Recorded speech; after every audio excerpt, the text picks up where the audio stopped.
Hello everyone, today let's talk about 3 ways to change running gait that actually work. And you've probably noticed this. Patients and runners will tell you that they've gotten a whole bunch of different advice about how to change their running form. Maybe you've heard this story before. Someone told me to run only forefoot or only on my toes when I run, and I've run that way ever since, and then I recently got injured. Now, running form can certainly have a lot of variations, and there's different running form that's good for everyone. You'll also hear a lot of people give advice about running form. Trainers will give advice about running form, running coaches will give advice about running form, PTs will give advice about running form, maybe athletic trainers, physicians, a whole lot of different people give advice about running form.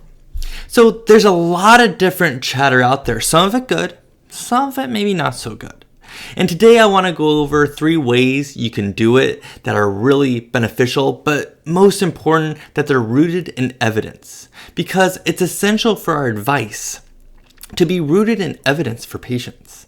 If we're not giving them concrete evidence that's going to support clinical reasoning and actually going to make a change in the right direction for the runner, that's not our duty as PTs, that's not a good thing to do, and that could potentially cause that runner more pain and discomfort and injury.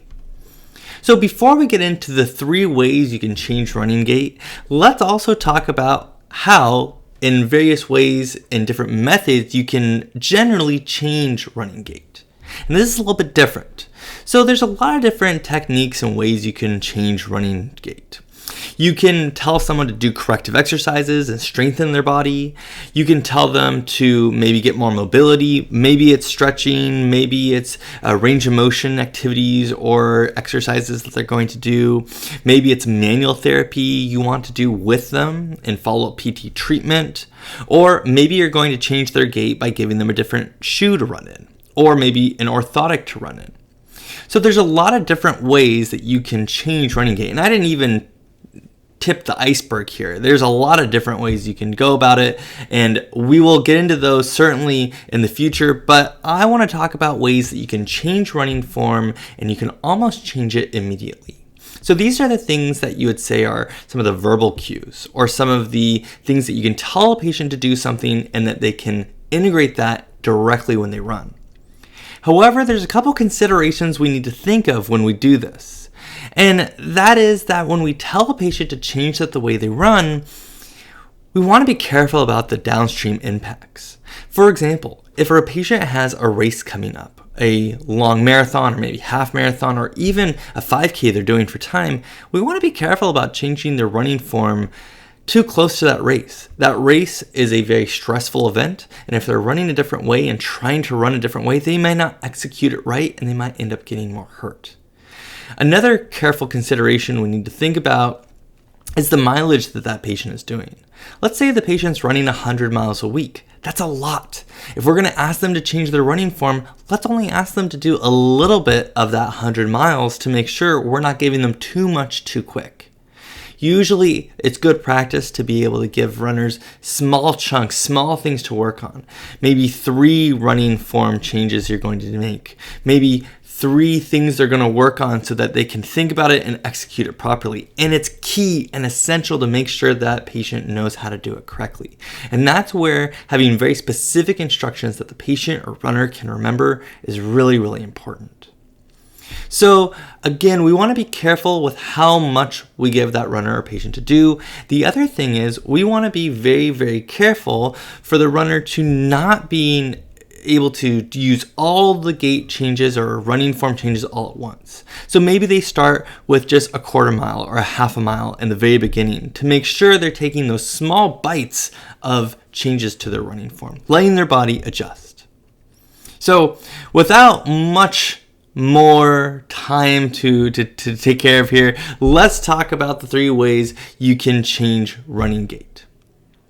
So 3 ways you can change a runner's gait, or 3 examples that I'm going to talk about today, are going to be cadence, step width, and foot strike. So let's talk about cadence first.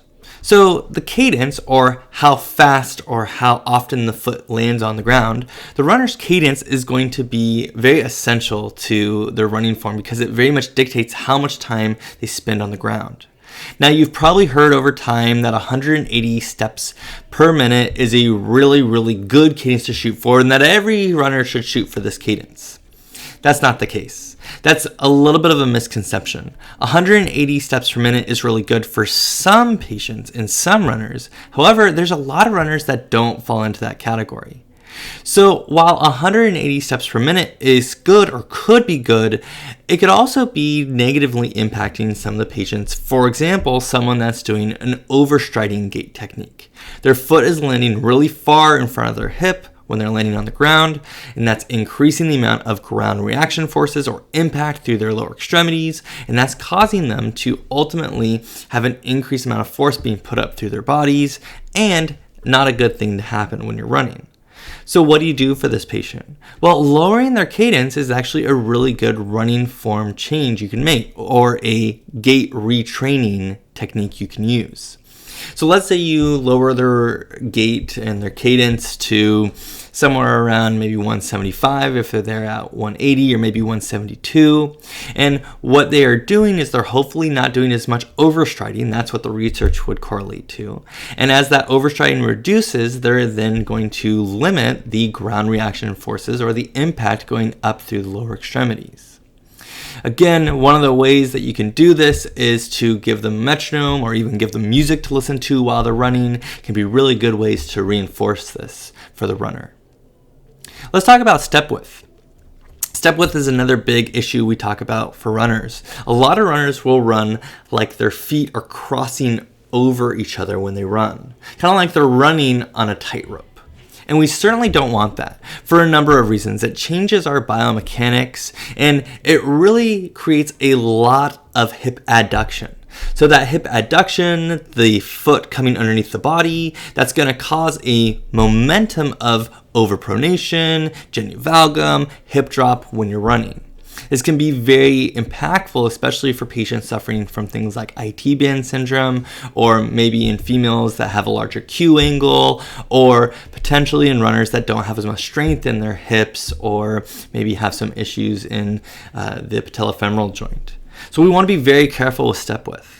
Now, while the exact number of step width, or the measure of distance step width, is not really known, that's certainly an area where research continues to be needed, we can talk about some good cues. And a good cue to help improve step width, or at least make it so it's not zero, is to have the runner run as if they're going to run with each of their feet landing on either side of a thin white line. And this can be a very powerful tool because the runner remembers to not cross their feet over while they're running. And also it limits that momentum, that genu-valgum, the overpronation, the hip drop issues that are occurring. Me personally, I've certainly seen runners benefit from this, and certainly seen things like IT band syndrome nearly resolve with this. So it's a really good tool. Again, we want to be careful they're not overcompensating, going too wide. They might look like they're riding a horse or riding with a saddle between their legs if they're running too wide. So we want to be careful that it's just a little bit wider than that really narrow step width they were doing before. And lastly, let's talk about foot strike. Now, if you remember a little while ago, we talked about foot strike, and we talked about forefoot versus rear foot strike, and how a lot of people talk about forefoot strike being really good. Well, there's some benefits, there's some downsides. Same thing with rear foot strike. We see that there's risk and injury to both of them. And if you want more information on that, go check out our article on the truth about forefoot and rear foot strike, and it is really goes into detail about some of the issues that you can have with both rear foot and forefoot, and how sometimes some people will be more candidates for a rear foot or forefoot strike. Now, with rear foot strike, it can be excessive, and you can have rear foot strike or heel strike with excessive dorsiflexion. So let's say on a running gait analysis, you find someone with excessive dorsiflexion really doing a prominent heel strike. There is a really good running cue that you can give them. One of the gait retraining techniques you can use is to tell that patient to run quieter or run softer. Or I've even said, run as if you are running on eggshells. And those can be really powerful cues for these patients because they will get the pressure off their heels a little bit more. They don't go completely to midfoot or forefoot strike, which is not really what we want for them because they've been such prominent heel strikers. However, it gets the pressure off their heels, so it limits the amount of impact going through their body. That reduces the ground reaction forces and hopefully helps them to run with a little more efficiency, not braking while they run and also not taking all that impact up through their body while they run. The key here is that they're doing slight bit more plantar flexion. They're getting their foot slightly more down. We're not forefoot running. We are not midfoot running. We're just getting it off their heels a little bit. Now, with these 3 running cues you can use or gait retraining techniques that you can use, it's really important to look at them in a big picture. And while we integrate this into a physical therapy plan of care, one of the important things, again, is to use your clinical reasoning to be able to correlate the runner with the right cue or gait retraining technique.